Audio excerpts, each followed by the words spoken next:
ओडिशा में ठंड तेजी से बढ़ रही है। कई हिस्सों में रात के तापमान में 2 से 3 डिग्री की गिरावट की संभावना है।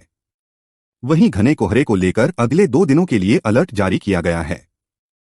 कोहरे के दौरान दृश्यता 200 मीटर से नीचे हो जाएगी। परिवहन क्षेत्र के लोगों को आवश्यक कदम उठाने की सलाह दी गई है। बालेश्वर पुलिस ने जलेश्वर नामक स्थान पर छापामारी कर 283 ग्राम ब्राउन शुगर जब्त करने में कामयाब हुई है, जिसकी अनुमानित मूल्य करीब 28 लाख रुपए बताई जा रही है। इस कार्य से जुड़े 2 लोगों को भी गिरफ्तार किया गया है। जलेश्वर पड़ोसी राज्य बंगाल की सीमा से सटे हैं। इस कारण आसानी से ब्राउन शुगर का कारोबार धड़ल्ले हो रहा है। कांग्रेस नेताओं के रामलला प्राण प्रतिष्ठा समारोह में शामिल न होने पर भाजपा नेता सुधांशु त्रिवेदी ने प्रतिक्रिया दी है। भाजपा नेता ने कहा कि कांग्रेस अपने को बदलकर दिखा सकती थी, लेकिन पार्टी ने ऐसा नहीं किया। यह नेहरू का कांग्रेस है, यह महात्मा गांधी का कांग्रेस नहीं है। इन्होंने इस अवसर को अपने हाथ से गंवाया है। कांग्रेस ने हिंदू धर्म के विरोध दर्शाया है। कांग्रेस पार्टी के अध्यक्ष मल्लिकार्जुन खड़गे और सोनिया गांधी ने बीते दिन राम मंदिर के प्राण प्रतिष्ठा समारोह के निमंत्रण को स्वीकार न करते हुए कहा कि ये भाजपा और आरएसएस का इवेंट है। इसको लेकर अब कांग्रेस पार्टी में ही विरोध बढ़ गया है। कांग्रेस नेता आचार्य प्रमोद ने निमंत्रण को ठुकराने को बेहद दुर्भाग्यपूर्ण और आत्मघाती फैसला बताया है। करण जौहर के famous talk show coffee with Karan में अभी तक कई सेलेब्स आ चुके हैं। अब इसके आने वाले एपिसोड में नीतू कपूर और जीनत अमान नजर आने वाली हैं। दोनों ही अभिनेत्रियों ने शो में अपनी लाइफ से जुड़ी कई दिलचस्प बातें शेयर की। उन्होंने बताया कि दिवंगत अभिनेता ऋषि कपूर सख्त बॉयफ्रेंड थे। केंद्रीय नागरिक उड्डयन मंत्री ज्योतिरादित्य सिंधिया, केंद्रीय मंत्री वीके सिंह और अन्य वरिष्ठ अधिकारियों ने गुरुवार को अहमदाबाद और अयोध्या के बीच पहली त्रिसाप्ताहिक उड़ान शुरू की। उत्तर प्रदेश के मुख्यमंत्री योगी आदित्यनाथ को अहमदाबाद और अयोध्या के बीच पहली त्रिसाप्ताहिक उड़ान के लिए बोर्डिंग पास मिला। सिंधिया ने कहा, पीएम मोदी और यूपी के सीएम योगी आदित्यनाथ ने 30 दिसंबर को अयोध्या एयरपोर्ट और रेलवे स्टेशन का उद्घाटन किया। बिहार पहुंची स्मृति ईरानी ने यहां भी धार्मिक कार्ड खेल गईं। उन्होंने यहां राजद पर हमला न बोलकर कांग्रेस को ही घेरने में लग गईं। उन्होंने अयोध्या में राम मंदिर का निमंत्रण स्वीकार नहीं करने पर कांग्रेस को सनातन विरोधी बता दिया। उन्होंने कहा कि कांग्रेस का असली चेहरा उजागर हो गया है। कांग्रेस पहले से ही राम मंदिर का विरोध करती आई है। रामलला की प्राण प्रतिष्ठा समारोह का आमंत्रण मिलने पर खुशी जताते हुए मोहन भागवत ने कहा कि इस भव्य प्रसंग में मुझे वहां अयोध्या उपस्थिति का आमंत्रित किया गया है। यह एक सौभाग्य है। इस देश की जो मर्यादा है और पवित्रता है, उसकी स्थापना पक्की होने का प्रसंग है। हम स्वतंत्रता का जो स्व है वो हमारा मर्यादा है। नेपाल के स्टार खिलाड़ी संदीप लामिछाने की मुश्किलें अब बढ़ती ही जा रही है। बुधवार को 8 साल की कैद की सजा के बाद अब संदीप को नेपाल क्रिकेट की ओर से भी मार पड़ी है। नेपाल क्रिकेट बोर्ड ने दुष्कर्म के आरोपी संदीप को सभी तरह के नेशनल और इंटरनेशनल क्रिकेट से निलंबित कर दिया है। वह किसी भी विदेशी लीग में भी हिस्सा नहीं ले सकते हैं। भारतीय टीम और अफगानिस्तान के बीच आज से 3-0 मैचों की सीरीज की शुरुआत होने जा रही है। उत्तर भारत में इस वक्त कड़ाके की ठंड पड़ रही है। ऐसे में बीसीसीआई ने मैच से पहले खिलाड़ियों का एक वीडियो अपने सोशल मीडिया पर शेयर किया है। वीडियो में टीम के सभी खिलाड़ी ठंड से परेशान नजर आ रहे हैं। बीसीसीआई का वीडियो काफी वायरल हो रहा है। राजनाथ सिंह ने कहा कि ग्लोबल टाइम्स में छपा लेख भारत के बारे में चीन के बदलते रवैये की पुष्टि है।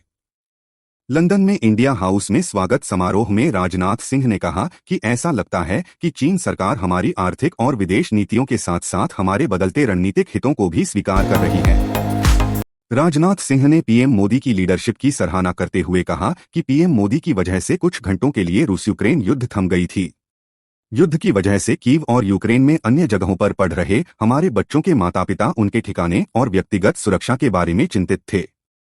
हमारे प्रधानमंत्री ने यूक्रेन से हमारे छात्रों की सुरक्षित भारत वापस लाने की जिम्मेदारी ली। एनिमल बीते साल की सबसे ज्यादा कमाई करने वाली बॉलीवुड फिल्मों में से एक हैं। संदीप रेड्डी वांगा के निर्देशन में बनी ये मूवी रणबीर कपूर बॉबी देओल करियर के लिए ही मील का पत्थर साबित हुई। डंकी और सालार के बीच भी फिल्म ने थिएटर्स में अपनी पकड़ मजबूत बनाई हुई है और अब 600 करोड़ की तरफ ये फिल्म बढ़ रही है। मुनव्वर फारूकी ने पर्सनल रीजन बताते हुए आयशा खान को नॉमिनेट कर दिया। इसके बाद बिग बॉस 17 के घर में बीते दिन जमकर हल्ला दंगा हुआ, धीरे धीरे बात इतनी बढ़ गई कि आयशा ने ग्रैंड फिनाले होने के चंद दिनों पहले मुनव्वर फारूकी का बड़ा राज खोल दिया। उनकी एक्स वाइफ को लेकर हैरान करने वाली बात बताई। लक्षद्वीप वर्सेस मालदीव विवाद थमने का नाम नहीं ले रहा है। बॉलीवुड सेलेब्स के बाद अब फिल्म इंडस्ट्री के union federation of western India cine employees ने भी बड़ा फैसला लिया है। ने फिल्म प्रोड्यूसर से मालदीव में अपनी शूटिंग रद्द करने की अपील की और साथ ही भारत के लोकेशन को चुनने के लिए कहा है। पाकिस्तान की एक विशेष अदालत ने आधिकारिक गोपनीयता अधिनियम मामले में पाकिस्तान सुप्रीम कोर्ट द्वारा उनकी जमानत की पुष्टि करने के बाद सोमवार को पाकिस्तान तहरीक-ए-इंसाफ (पीटीआई) प्रमुख इमरान खान की रिहा करने का आदेश जारी किया। सिफर मामले में इमरान खान को रिहा किए जाने की प्रक्रिया चल रही है। हालांकि जमानत मिलने के बाद भी पीटीआई प्रमुख अदियाला जेल में ही रहेंगे। बांग्लादेश की प्रधानमंत्री शेख हसीना लगातार 5वीं बार देश की सत्ता संभालने जा रही हैं। यानी कि हसीना लगातार 5वीं बार बांग्लादेश की प्रधानमंत्री बनने जा रही हैं।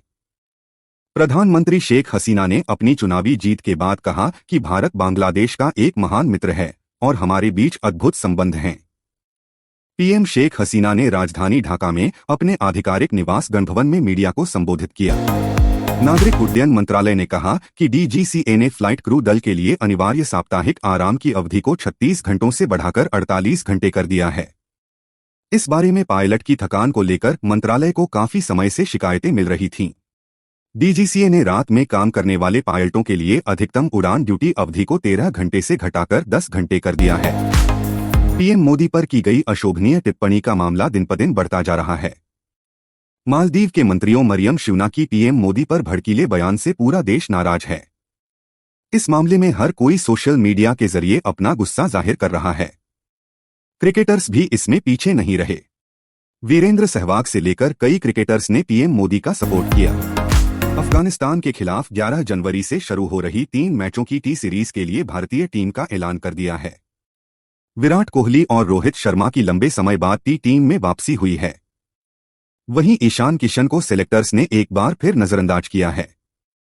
इस बीच आकाश चोपड़ा ने ईशान के ऊपर जितेश और संजू सैमसन को मिली तरजीह के पीछे की वजह बताई है। भारतीय महिला टीम इन दिनों ऑस्ट्रेलिया के खिलाफ घरेलू जमीन पर 3 मैचों की टी सीरीज देख रही है। भारतीय महिला टीम मंगलवार को कंगारू टीम के खिलाफ सीरीज में जीत दर्ज करके इतिहास रचने की कोशिश करेगी। अब 1 से 1 की बराबरी पर है। हरमनप्रीत की टीम के पास वर्ल्ड चैंपियन को हराने का मौका है। भारत के पास जीत का बड़ा मौका है। जलज सक्सेना रणजी ट्रॉफी में 9000 रन बनाने के साथ साथ 600 विकेट लेने वाले महज तीसरे खिलाड़ी बन गए हैं। जलज ने यह बड़ी उपलब्धि उत्तर प्रदेश के खिलाफ खेले गए मुकाबले में हासिल की। जलज ने मैच में 3 विकेट अपने नाम किए। जलज से पहले यह मुकाम सिर्फ मदन लाल और वीनू मांकड़ ही हासिल कर सके हैं। National high speed rail corporation limited ने कहा है कि उसने बुलेट ट्रेन परियोजना के तहत मुंबई अहमदाबाद रेल कॉरिडोर के लिए 100% भूमि का अधिग्रहण कर लिया है। रेल मंत्री अश्विनी वैष्णव ने भी एक्स पर भूमि अधिग्रहण की जानकारी को शेयर करते हुए कहा कि परियोजना के लिए आवश्यक 1389.49 हेक्टेयर भूमि का अधिग्रहण कर लिया गया है। प्रधानमंत्री नरेंद्र मोदी ने बांग्लादेश की प्रधानमंत्री शेख हसीना से बात की और उन्हें संसदीय चुनावों में लगातार चौथी बार ऐतिहासिक जीत पर बधाई दी। पीएम मोदी ने सोशल मीडिया एक्स पर पोस्ट किया, मैं बांग्लादेश के लोगों को चुनाव के सफल आयोजन के लिए भी बधाई देता हूं। हम बांग्लादेश के साथ अपनी स्थायी और जनकेंद्रित साझेदारी को और मजबूत करने के लिए प्रतिबद्ध हैं। प्रदूषण, स्ट्रेस, लाइफस्टाइल जैसे कई कारणों की वजह से हमारे बालों पर काफी नकारात्मक प्रभाव पड़ते हैं। इस कारण से बालों का झड़ना, डैंड्रफ जैसी कई समस्याएं हो सकती हैं। इसलिए इनका ख्याल रखना बहुत जरूरी होता है। ऐसा करने में कुछ तेल आपकी मदद कर सकते हैं। जाने किन ऑयल्स की मदद से बालों का झड़ना रोका जा सकता है। विक्रांत मैसी स्टारर फिल्म 12वीं फेल हर जगह छाई हुई है। हर कोई इसके रियल और रियल लाइफ किरदारों की तारीफ कर रहा है। अब इंडियन पुलिस फोर्स के डायरेक्टर रोहित शेट्टी ने भी अपने सोशल मीडिया पर आईपीएस मनोज कुमार शर्मा संग एक फोटो शेयर की है और साथ ही उनके साथ काम करने का किस्सा भी शेयर किया है। सालार 400 करोड़ क्लब में एंट्री करने वाली है। वहीं वर्ल्ड वाइड बिजनेस 600 करोड़ के पार पहुंच चुका है। इसके साथ ही मेकर्स ने फिल्म की सफलता पर सक्सेस पार्टी रखी। सालार के ऑफिशियल पेज से एक्स पर सक्सेस पार्टी की अपडेट शेयर की गई है। जहां प्रशांत नील प्रभास और पृथ्वीराज केक कट करते हुए नजर आ रहे हैं। रुबीना दिलैक ने 27 नवंबर को 2 जुड़वा बेटियों को जन्म दिया था। हालांकि 1 महीने तक एक्ट्रेस ने इस खबर को दुनिया वालों से छुपा कर रखा। अब एक्ट्रेस ने 1 महीने बाद अपनी postpartum period weight loss journey को साझा किया है। इंस्टाग्राम पर एक्ट्रेस ने अपना एक वीडियो शेयर किया है। आयरा खान और नूपुर शिखरे की उदयपुर डेस्टिनेशन वेडिंग के फंक्शन शुरू हो गए हैं। सोशल मीडिया पर इसकी कई फोटोज देखने को मिल रही हैं। अब आमिर खान की लाडली के हाथों में नूपुर शिखरे की नाम की मेहंदी लग गई है। आयरा की मेहंदी फंक्शन की कई तस्वीरें अब सामने आ गई हैं। सेलेना गोमेज को साल 2024 के गोल्डन ग्लोब 2024 अवार्ड के नवाजा गया है।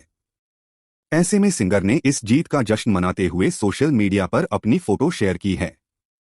ये तस्वीर कोई आम तस्वीर नहीं है, बल्कि इस फोटो में गोमेज बॉयफ्रेंड बेनी ब्लैंको को किस करते नजर आ रही है।